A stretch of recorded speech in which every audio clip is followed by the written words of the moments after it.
Assalamualaikum warahmatullahi wabarakatuh. Apa kabar, Bapak dan Ibu guru yang hebat? Masya Allah. Hari ini saya, Pravitan Lamsari, akan menyampaikan pemahaman tentang Merdeka Belajar.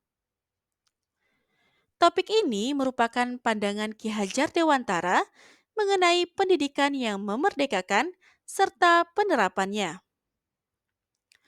Dalam topik ini, terdapat 5 modul pelatihan mandiri Merdeka Belajar.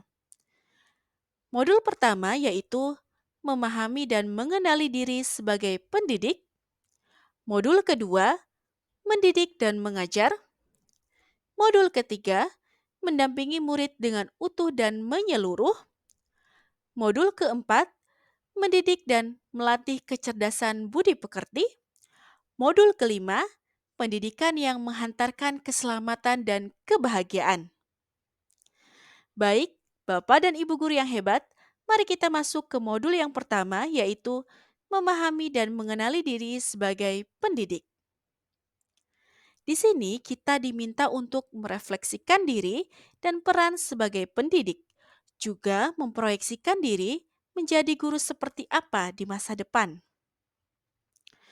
Dalam proses ini, kita mempelajari 3 bagian, yaitu mengenali diri dan seperti apa saya. Ki Hajar Dewantara mengatakan bahwa manusia merdeka yaitu hidupnya bergantung pada kekuatan sendiri, baik lahir dan batin, tidak bergantung pada orang lain. Untuk mengenali karakteristik murid dan kebutuhannya, kita harus lebih dulu mengenali dan memahami kekuatan dan kelemahan kita sebagai pendidik. Kemudian, terus belajar secara mandiri untuk mengembangkan potensi, sehingga kita bisa mengantarkan murid kita menjadi murid yang merdeka. Yang kedua, apa peran saya sebagai guru? Ki Hajar Dewantara menyampaikan bahwa anak-anak hidup sesuai kodratnya sendiri. Pendidikan hanya dapat merawat dan menuntun tumbuhnya kodrat itu. Guru sebagai penuntun, motivator, fasilitator, sekaligus penggerak ke arah transformasi pendidikan yang berpihak pada murid. Peran guru sangatlah penting dalam pembentukan karakter dan pengembangan potensi murid sesuai dengan kodratnya. Dan yang ketiga, ingin menjadi guru seperti apakah saya? Tentu kita sudah memahami konsep Ingarso Sungtulodo, Ing Madyo Mangunkarso, dan Tutwuri Handayani. Guru yang maju memiliki peta konsep dan rancangan pikir yang jelas tentang gambaran dirinya yang ideal. Ketika kita mengenal kekuatan dan kelemahan diri, maka kita tahu apa yang bisa kita optimalkan dari peran kita sebagai guru. Inilah hakikat guru yang mampu memerdekakan murid. Selanjutnya, kita masuk ke modul yang kedua, yaitu mendidik dan mengajar. Di sini ada 3 bagian, yaitu mendidik menyeluruh, pendidikan selama 1 abad, dan manusia secara utuh. Mendidik menurut Ki Hajar Dewantara yaitu menuntun segala kodrat yang ada pada murid agar mencapai kebahagiaan dan keselamatan sebagai manusia ataupun anggota masyarakat.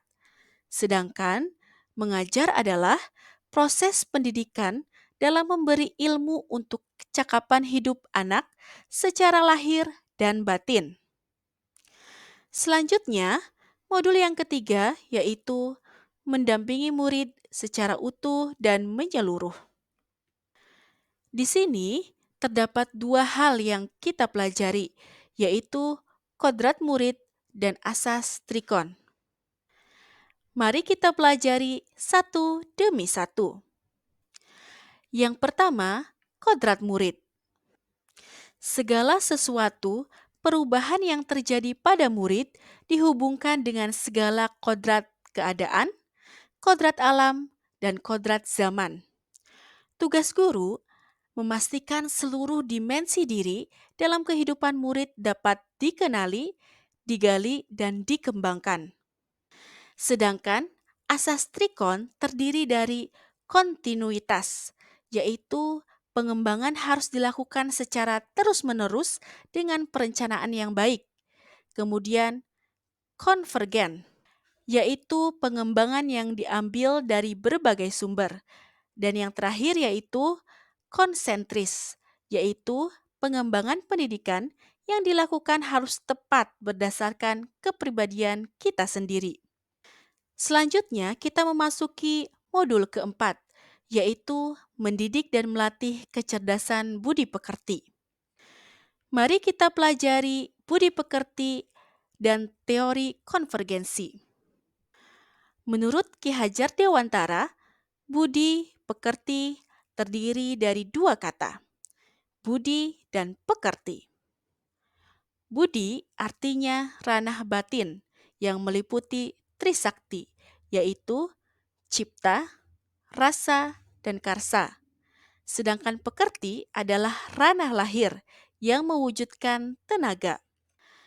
Sehingga budi pekerti dapat diartikan sebagai hasil dari bersatunya gerak pikiran, perasaan, dan kemauan sehingga menimbulkan tenaga. Kemudian teori konvergensi, yaitu transformasi pendidikan yang mengarahkan murid dapat berinteraksi dengan budaya lain tanpa kehilangan jati diri. Dan yang terakhir, modul kelima, yaitu pendidikan yang menghantarkan keselamatan dan kebahagiaan. Tujuan akhir dari pendidikan yaitu keselamatan dan kebahagiaan murid.